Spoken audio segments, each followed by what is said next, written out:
You may be asked, what is your take on the Places of Worship Act 1991? But how does that law or the lack of it make us less or more of a secular? Some of the instances which we have seen in the recent past where some not so good candidates also got selected. The controversy in the media about a particular IAS officer faking the EWS certificate. Can you be this blunt before the interview? Without judging you. But is the board a little biased against Hindi speaking? Have you watched 12th Fail by any chance? Yes, I did. There is a general perception outside that if I am appearing before the interview board of this chairperson, my life is ruined. A person who bluffs is an outright reject. Hello and welcome to Unacademy, a one-stop destination for the English medium civil services aspirants. We have a very special guest joining us today. A former IAS officer and an author. She has been an integral part of the UPSC interview board for 5 years. Judged the civil services aspirants, grilled them, asked them uncomfortable questions to test their suitability for a career in bureaucracy. Dr. Aruna Sharma, ma'am, a pleasure having you on this program. Appreciate your joining us. Ma'am is also a part of The Last Mile, a program where we guide the selected candidates to appear before the interview panel. UPSC Civil Services Examination 2024 mains results have been declared. All the selected candidates shall have to appear before the interview board. And if you are one of them, this is a video that you should not skip. And if you are someone who is preparing for the civil services exam or desirous of preparing and attempting this exam, you should not miss this video either. Ma'am, let's look at this entire interview process. You are also an accomplished author. If I can recall the name of the book correctly, You Are a Game Changer is the name of one of your best-selling books. And our endeavor is through this program, this video should become the game changer for those who are appearing in the civil services interview. We will divide this video into 3 segments.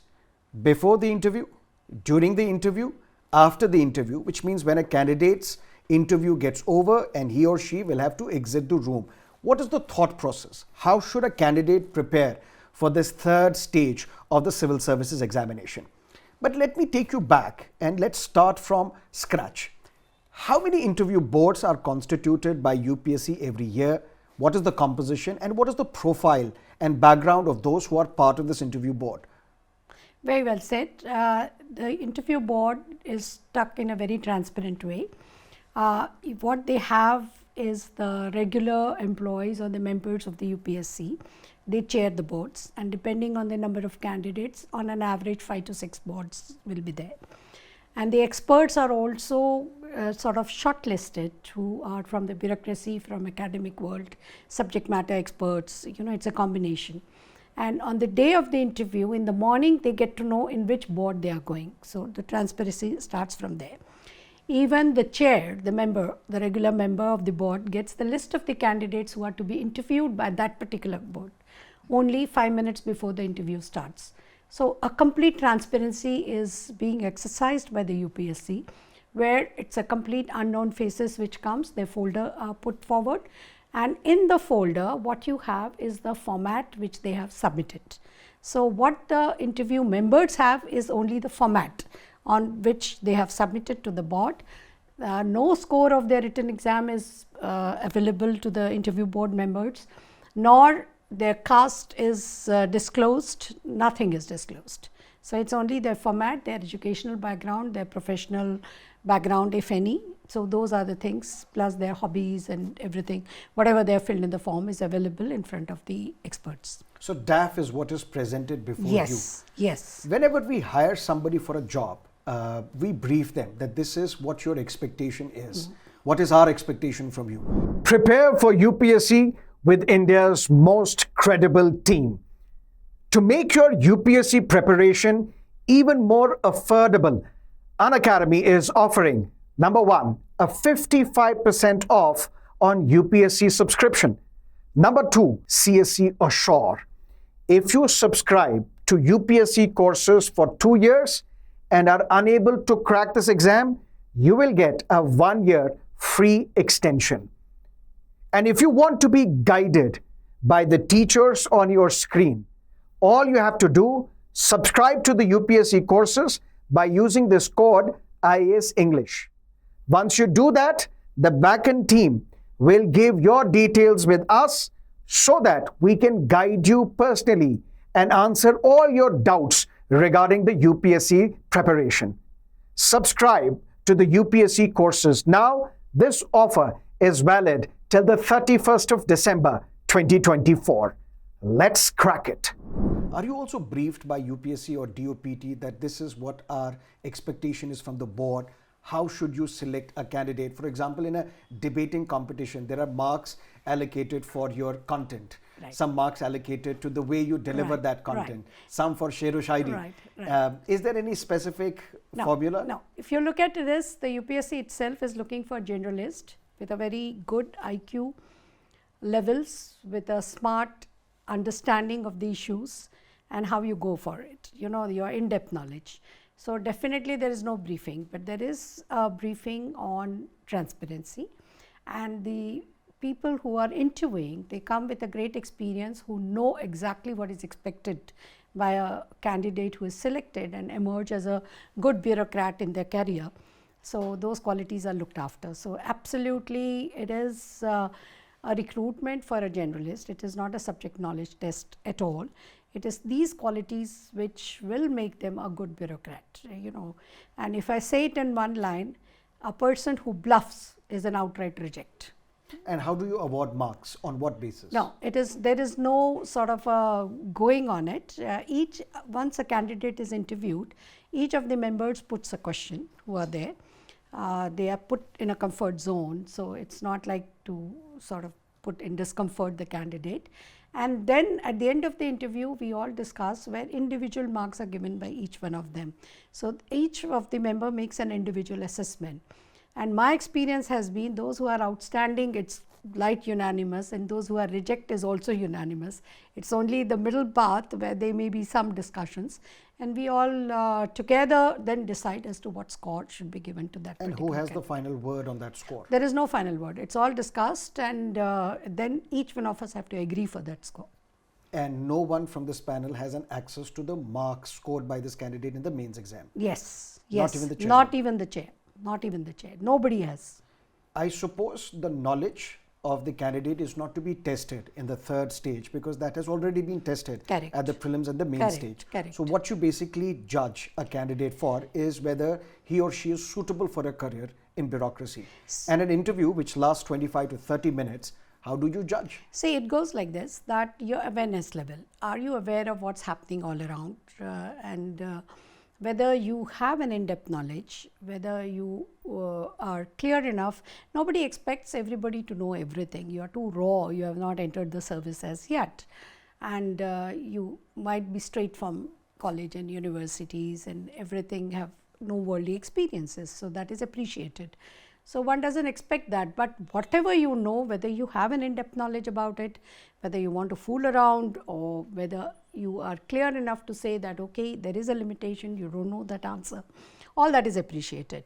So they changed the topic, they changed the question. And one thing I must tell the candidates very, very clearly, that very rarely they will go out of your application form. So if you have written your work experience, you come from a town, a particular town, then you should know everything about that town. You know, its history, geography, what is happening and everything, your subject, what you have graduated into. Same for the hobbies that you mentioned. Same, definitely. You know, some people will like to put a big list, and if you ask to them that who are the best of the badminton players, or what is the size, or how do you score in the badminton, some candidates go just blank. So it has to be thoughtful. It's not like the Facebook. You like the truth. See, truth is appreciated. You write that what you do. If you like reading, if you write fiction reading, then write, I do only fiction reading. I don't do anything serious reading. Fair enough, right. And if I do not know an answer to a question, it's fair for me to say, yes, sorry. Absolutely. You should be very clear in saying that, no, I don't think so. I know much about this. And it depends how you say it.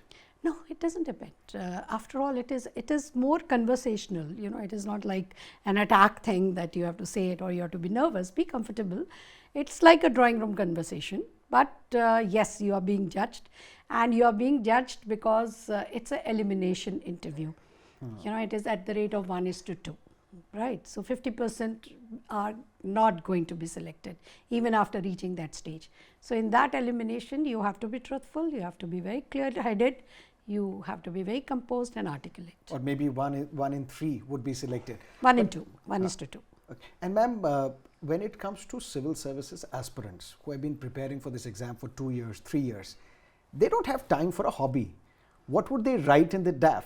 No, hobby is something, you know, which can be anything which you are doing, because preparing for UPSC is not a 24/7. You need breaks. You are doing something what you have a passion about, and that's your hobby. We get these queries from the students, sir, what do we fill in DAF? We don't have a hobby. क्यों ऐसे कैसे होगा? आप 24 घंटे तो नहीं पढ़ते हो ना. You are not reading 24 hours. So maybe you are listening to a music to refresh yourself, or go a play of tennis, or go a play of badminton, or just go and watch a movie, or do anything, you know, or do cooking, whatever it is. You know what your hobby is. You have been doing it in your college education. Maybe you are not spending that much of time what you used to spend before you started preparing. But then you know about it, you are doing about it, you are passionate about it. So you judge a candidate based on his talent, expertise, knowledge, but most importantly, whether he is suitable for a career in civil services or not, whether he is honest. Or this person is moral. Yes. The morality is something which is being taken care of in the training. Your expertise is also taken care of in the training. What skills sets you need. What is here is that whatever you read, what is expected of a bureaucrat is, when you are posted in a department, whether you go in depth into that particular thing, you are able to pick up the weak points, you are able to see what could be the possible solutions or not the possible solutions. Maybe you are too young to think of the solutions today, but at least you are able to pinpoint the problems of what is being talked about. That ability is something which is important, very important, and that is what grows in the service when you are put there. So you need honest people. You need people who are truthful. Honest. I have a personal question now, ma'am. Yeah, not the question of the civil services aspirant. You want the candidates to be truthful, but don't you think this entire exercise is fake? In a sense, we train people how to walk into the room, how to dress, how to style your hair. So shouldn't the process... No, that is a problem. That is a problem. Like now these days in the interview boards, we laugh about it. Okay. कि देखना वो इस colour का shirt पहन के आएंगे, लाल रंग का टाई पहन के आएंगे, फला करेंगे. All that is frills, not necessary. My point is... Not necessary. You be yourself, but you have to be decently dressed. It has to be a decent dressing. My point is, should it be now a different form of interview where maybe a panel can take you out on a dinner or a coffee and then informally judge you, because that's how you can come out? No, not at all. Here the panel is sharp enough to remove the wheat from chaff. You know, it's not much of a problem at all. But it is a formal thing. It is a formal thing. So you have to be decently dressed, but not tutored, because the panel is smart enough to understand the tutored answers. When should a candidate ideally start preparing for the interview? Should it be immediately after the mains results are declared, or is it a continuous process which you have to imbibe right from the time you start preparing for this exam? Acquiring knowledge is a continuous process, right? But then sharpening your skills will be you will be serious the moment you get a notice for you are selected. Sometimes the time may not be much, because the main results come and the first batch will be a couple of weeks or at the most a month later. So your time span for preparing is difficult. But then you know, it just like, you know, you have to be natural. It's only any tutoring will remove your angularities. It can't change your personality. It's the angularities which get smoothened out, and that is good enough. So be as natural as possible, be yourself, be what you are. So you can't have a put on kind of an appearance, because people can look through it. So your opinions matter. For example, what is your personal opinion? Because information, facts about a particular event can be asked in your prelims and mains, and we have tested you. Nobody asks here. Nobody asks here. It's opinions, and your opinions, you justify your opinion. It can be anything. Opinions on social issues, political issues. Whatever. Be clear about it. You need not be diplomatic about it. There is no accepted answer for it. It's only that you have to give your reason logically. But my opinion is A, B, C, because this. Ma'am, as a candidate, should I give an answer which I feel is right, or what you as a panelist want to hear? No, panelist doesn't want to hear anything. Let this be very clear in the minds of the candidates. Panelists have no preconceived answers when these kind of opinion-based questions are there. They want to understand your understanding of the subject, how you are able to pick it up, and what is your answer and how logically you justify your answer. That's all. Does your answer have to also align with the idea of the government in power? Not or can at all. it be Not anti-government at all. as well? It can be. It can be. It's never a negative to you. Because the people sitting there have got nothing to do with the government thinking, but there are some broad principles, like definitely equity is a broad principle. There is a broad principle when you are talking about an equal opportunities for everybody, education for everybody, skilling for everybody. So these are the sort of what a country needs. So you can't have an opinion against that at any stage. Definitely. In your career, ma'am, Yeah. 5 years when you have been judging these candidates, Yeah. any personal anecdotes that this was the best answer, this was the worst answer, without revealing names? Very difficult to recollect, because generally it's like a open and shut case. You know, the moment you walk out from there, it's all wiped off from your mind, even the names some and men faces. or women do leave lasting impressions. I'll put it this way. Some of the candidates really have a very lasting impressions, and we do look forward whether they could make it, in the final list, because it depends not just. You really want them to? We think that they can be groomed into good bureaucrats. So these candidates, you will find them that, these days you have maximum of the candidates coming from technical backgrounds. So their mind is quite analytical, which is a good point, so they are able to present their answers in a very analytical way. They are able to split the problem and able to present it properly, which is very good, a good way of doing it. Some coming from social science backgrounds also, they are able to sort of have an in-depth analysis of the problems that are created, or they are aware of what's happening in the world, because they have appeared for 4-5 papers of general studies. So in the sense, they are not blank slates. So, which is very good. So some of the candidates, what I found was they were very meticulous and articulate how they put their answers. The point wise they are putting it, very clearly they are putting it, what they want to say they are putting it. Any specific example? If you want to get into the specifications, then yes, I recollect that there was an issue about the role of the United Nations, like whether it has failed into what they are doing, and the candidate very candidly and very properly spread it, that the United Nations was made to stop the wars. And they seems to have completely failed. They seems to have lost the power. And the other role was to bring in, as a helping hand to the underdeveloped economies or developing economies which are coming up. In that role also, they have been squeezed, or because of the veto powers, they have not been able to go ahead. And the candidate responded it very, very well, I'll say. Any Very well anecdote of a bad answer? Not a bad answer. Those who want to fool around, trying to pose that they know what it is and then they don't know anything. So there are such candidates. I'll not like to. Sometimes they go absolutely tangent. That's what the audience may want to hear. If they want to hear, see, if the question, listen to question. And I think you're trained in the main exam for it, because you will see in the main exam, the question is not a single line, it's a paragraph. So there are a number of things that they are asking for.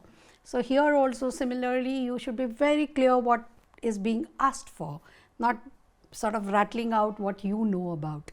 If you don't know that specific answer, then you can say, okay, you are not aware about it. There's no problem. So your answers have to be precise. They have to be precise and what has been asked for. You can't talk the, you can't beat around the bush. Which brings me to the next question. Without judging you, but is the board little biased against Hindi speaking? Not at all, not at all. We make them comfortable. Like if the candidate gives their option that I want to be interviewed in Hindi, not just Hindi, even in any language. So they constitute a board where somebody understands that language, right? And there is a translator sitting there.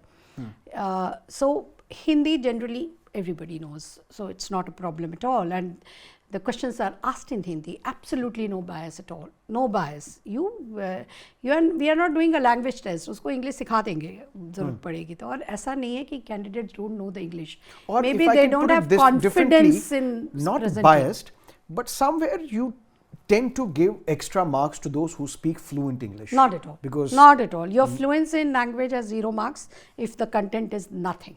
what if you are from a top tier IIT, IIM, AIMS? Doesn't matter. If your knowledge is 0, if you're not able to present your analyze your knowledge, it doesn't make So sense. what you do in these 25 to 30 minutes shall determine your marks, your background, nothing. Nothing at all.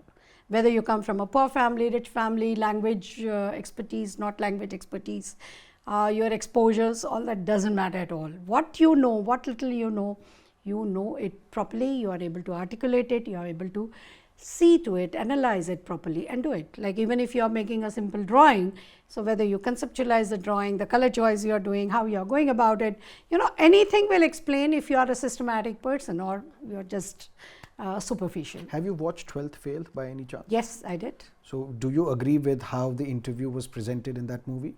Or It is was- that far-fetched? No, it was to an extent good, but what the real story of two things I liked about 12th Fail. One thing is they have shown the goodness of the society. These days we see all scheming and these kinds of dramas and movies coming. So there is a lot of goodness and there are people who stand by you when you're working hard to go there. And you had the right kind of people coming in their life to push them. And that is what the world is. So this is a very good message that has gone through the movie. And they've used some episodes of it, of the interview and everything, but that's not there is no thumb rule on that. I'll put it that way. So an aspirant who tries to understand this third stage of the examination should not necessarily follow what is shown in that movie. Need not follow anything, right? Be yourself and just upscale your knowledge.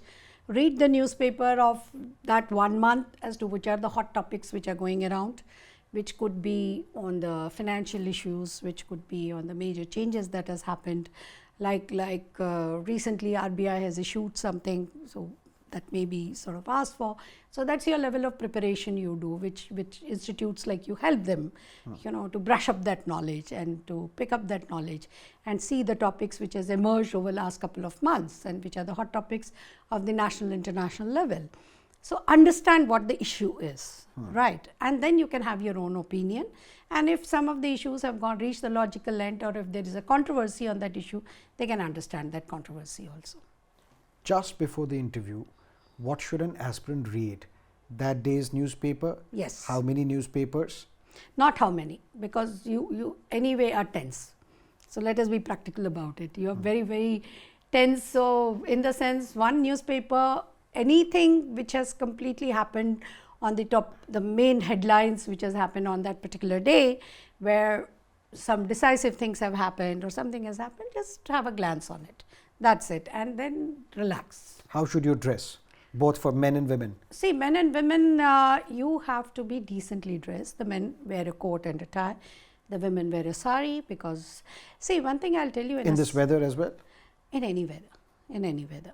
Yeah, sari is something you have to wear. You can wear a coat if it's very cold on that, or any warm clothing you have to wear.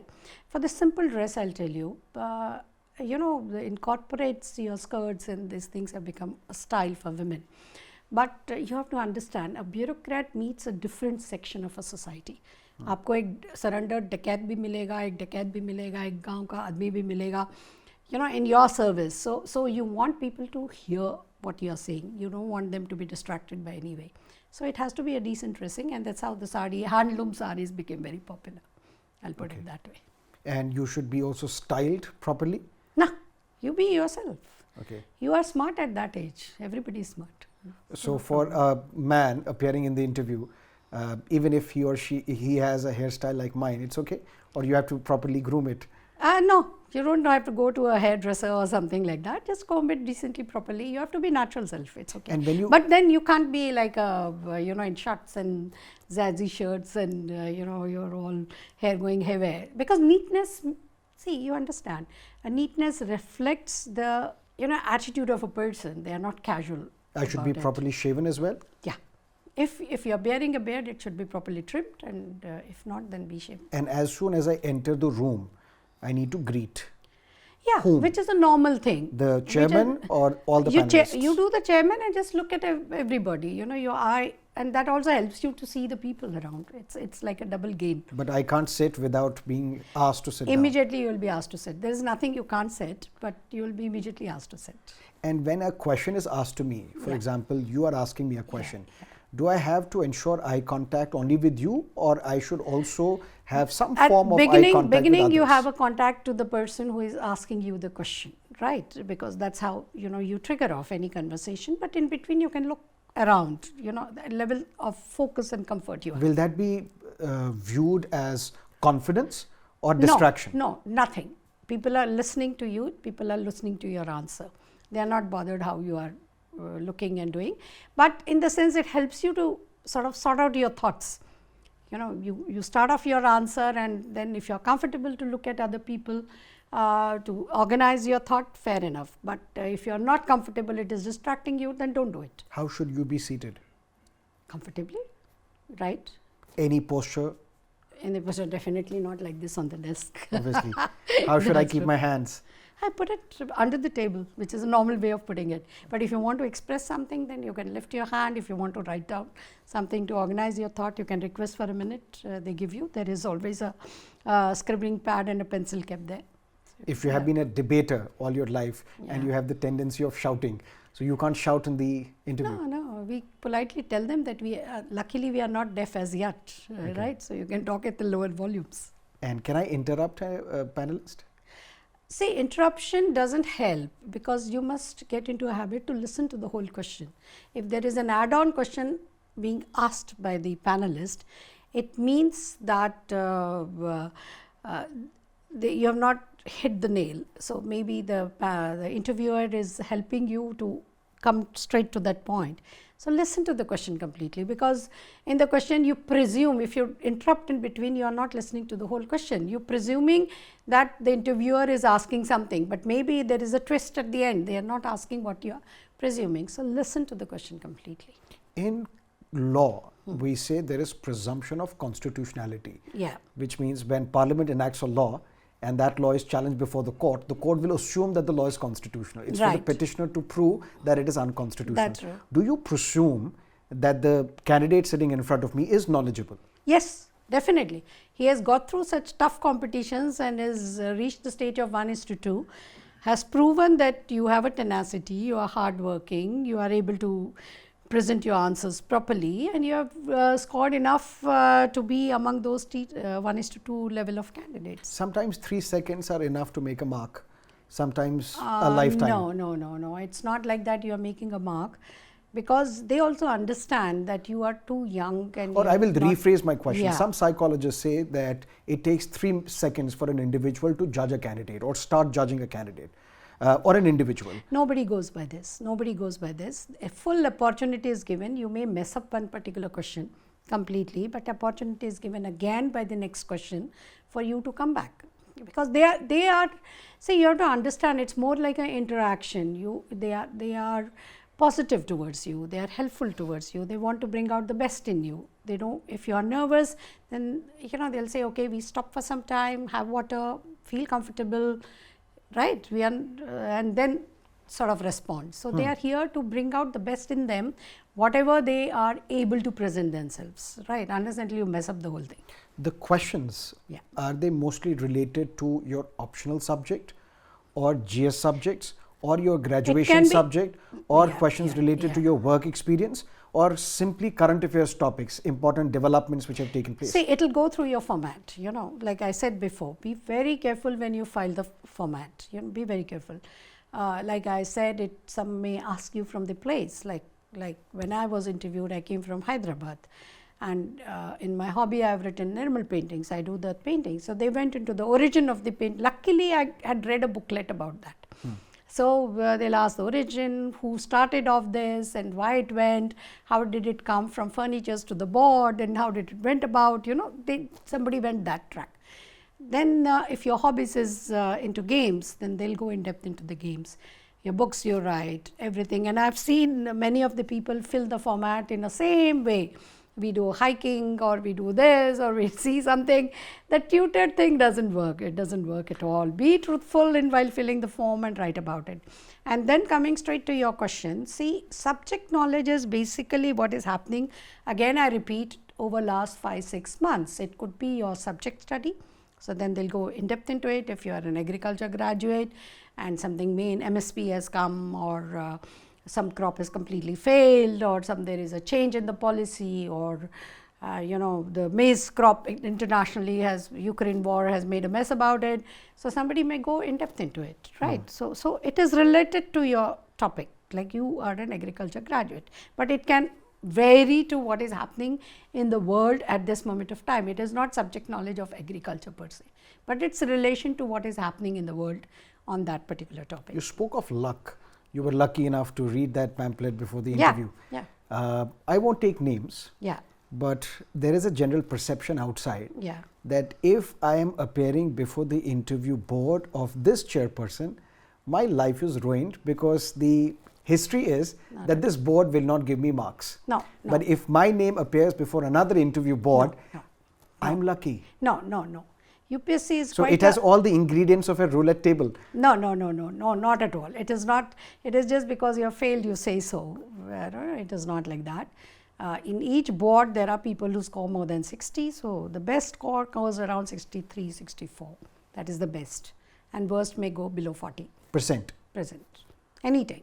Okay. Nobody is going to score 70 or something like that. Yeah. That is the range in 60% by what I mean. So that is where it ranges, right? And there is a equalizer everywhere. So because the composition of the board is going to be an equalizer. So it is not going to be that somebody does not give a 60, but their highest is the best candidate, they give only 58. No, it is not like that. But data does point to that direction. No. The members do it. It's maybe, the luck of the candidates, or maybe low scorer in written exam ended up in that board, the two editions couldn't do much. There may also be a polarizing question asked.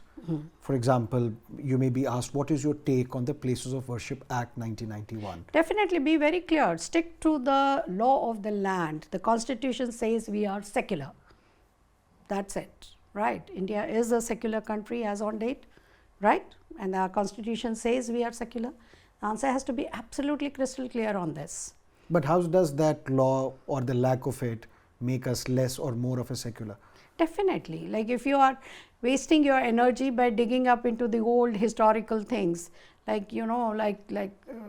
Can you be this blunt before the interview? Yes, you should be, because you have to justify. If I say my grandfather was a multimillionaire, so what? I am not a multimillionaire. It's as simple as that. Passionately or politely? Politely. Be polite. Not passionate. You are not getting in an argument. You should say it very clearly. The Indian constitution puts it very clearly that India is a secular country. Equal rights are there for everyone, and we have lots of problems on tables. So our focus energy has to be on those tables. You can twist the question the like counter that. question can be, the same constitution gives me a fundamental right to practice my religion. It is. Nobody is stopping you. Everybody is free to and practice their religion. And if I believe that there was a Without temple at that place where there is a mosque now, you are violating my fundamental right to worship my place of worship. What are you going to do with that? It's like, okay, I'm just playing a devil's advocate. I know. I fully appreciate, and this is a very, very ticklish thing. So you have to say it very, very clearly that history has its own importance. We preserve the history. We have to accept it if it was there in the history, and that's it. Leave it at that point. Right. So you say historical monuments. You talk about. Don't you go to Germany and see what those camps were there? So it has been just preserved, but that does not mean that the Jews are going to come and get the revenge on the present other German people, right? So, but it is accepted that okay, a wrong was done in the history at some time, and this is how we preserve it. We tell the people how that wrong was done, right? So that's how it looks. If you were giving the interview today, how would you have prepared for it? Very, very clearly, I would have gone through my like a devil said, okay, go through my application point by point, look at the possible questions that will come into it, acquire that knowledge. right? So it was not just I was lucky, I did hunt for that book. Yes. It's as simple as that. Yes. And you go for that and equip yourself properly. Be quiet, be calm, be very clear. Such controversial questions which are not suitable, definitely you don't expect you to take sides at all. Be neutral on those But grounds. such questions are asked. No. Let me be very clear, stupid questions are not asked. I see in some of those YouTubes, very, very ridiculous thing I've never heard or seen such kind of questions. No, not at all. Not. What is the general trend of the questions? The general trend of the questions will be to understand your in-depth knowledge on what. For example, there is a candidate who has mentioned that my preference is IFS. Yeah, so is fine. it that most of the questions would be asked related to foreign policy? No, not necessary. You may get into IFS, you may not get into IFS. And if you get into the IFS, you will be trained to handle it. But that's how I would judge this candidate, whether he has that knowledge of foreign policy. No, you are not judging. It is the rank which is going to decide whether he goes in IFS or you don't. You are not selecting this candidate goes in IFS. You know, that candidate might have scored very low in the written exam and maybe low in the rank and miss out the IFS. Have you ever asked this question to somebody who is an engineer but has taken public administration as an optional? No, you do ask that, and the answer is very, very clear. Like, I am a science student, I took history and psychology. Why? I took it history because my calculation was very clear. In general studies, anyway, I have to study the history. So why do double study? So better take one option as history. And psychology, it's a very funny thing. But in the employment news, I found it to be the shortest of the syllabus of what is written. And you can clearly say in the interview that I'm taking this subject because I want to score more. No, not score more. You're not taking public administration, you want to score. You say, I thought I can handle that for a competitive exam. Okay. Same thing, you word it in a different way. That you think you can handle that subject and move it. So you learn diplomacy before joining diplomacy. It's not a question of diplomacy. It's like who says that an engineer mathematic very good paper, like somebody I was reading recently in one particular language has scored the highest in that language paper, Indian language paper. Somebody has scored very, very well in the written exam. And literature subjects are. So it depends, it very much depends. And then there is an equalization formula. So a candidate should prepare for an answer that such a question may be asked. If you are from an engineering background. Yeah, so why didn't you, because the simplest answer is there are not many engineering options available. If you look at the various subjects that are there. Provided you are from civil engineering, mechanical, whatever. electrical. So there are not enough options available to attempt, and then you thought that you can handle this subject. When you run through the whole syllabus, you thought you can handle it. If a candidate is appearing in the interview for the 4th time, or this is his 5th attempt, how would you judge that candidate? No, it is a fair play. It is there on record that it is the 5th attempt, and every attempt is a new attempt.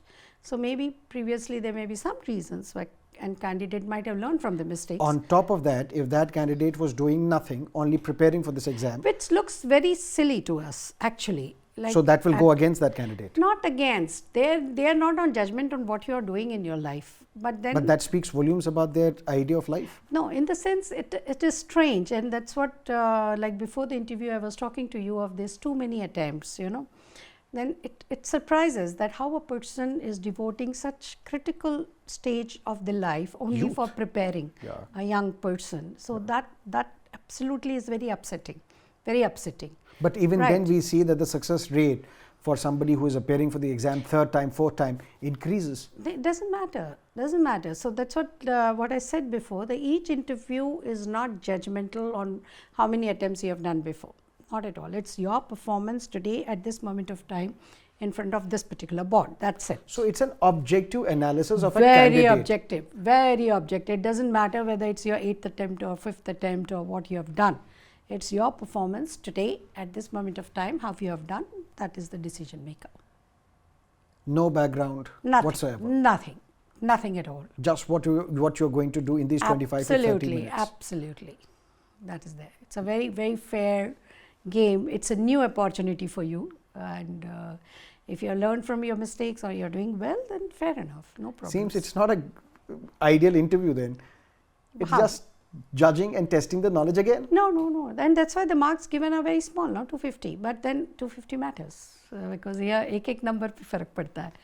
That is there. But let me tell you in this that it makes it is easy to judge. It's not because people are in the board, the members who constitute the board are so experienced. Decades of experience. That's true. So they Hundreds are of years able put to together. see through it, and they are not testing your knowledge. It is like how properly you are able to present whatever points you have, and if you have an opinion, how properly you are able to argue that particular opinion, how you plan to go about that opinion, all that matters. On this point, some of the candidates who might watch this video, they might point out to some of the instances which we have seen in the recent past where some not so good candidates also got selected. But who judges not so good? The controversy in the media about a particular IAS officer faking the EWS certificate so or arrogance. So it has been found, and that has got nothing to do with UPSC. No, that's what I was coming to. Yeah. That these aberrations does not make the reality. Not at There all. will be flaws. Not at all. No, you have to understand that particular candidate who fudged the papers, your eligibility is not seen by UPSC. But it was not only about eligibility, it was Yeah. about her conduct when she was in the probation period. So it was pointed out. If you have read the history properly, at every stage it was pointed out that she is not suitable to be an officer. And you can't escape it. Her foolish behavior sort of opened the lid. And then now she is behind bars. She has not got the bail. Not exactly behind bars. Her anticipatory bail was rejected. हाँ, that's there, no? So Right. जाएगी वो जब जाना होगा, action होगा, नौकरी से तो बाहर हो गया ना. Right. So it will not remain hidden. Be very, very clear, and it has also So enabled this is to them to reassure recheck. the candidate that UPSC Yes, still is a yes. fair institution. No, UPSC is fair. Be very clear.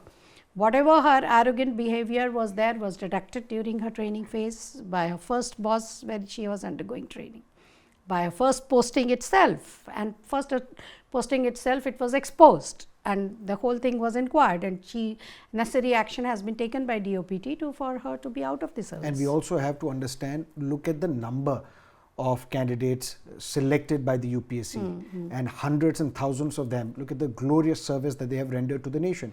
Absolutely. So there can be an exceptional case here and there, No, but that does not taint the entire institution. Exceptional cases you will detect everywhere, and again I'll explain you.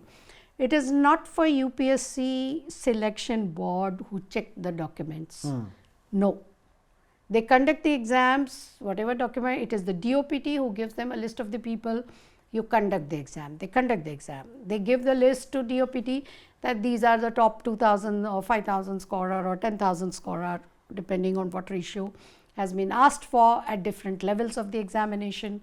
Like prelims, they give 1:10. After mains, they give 1:2.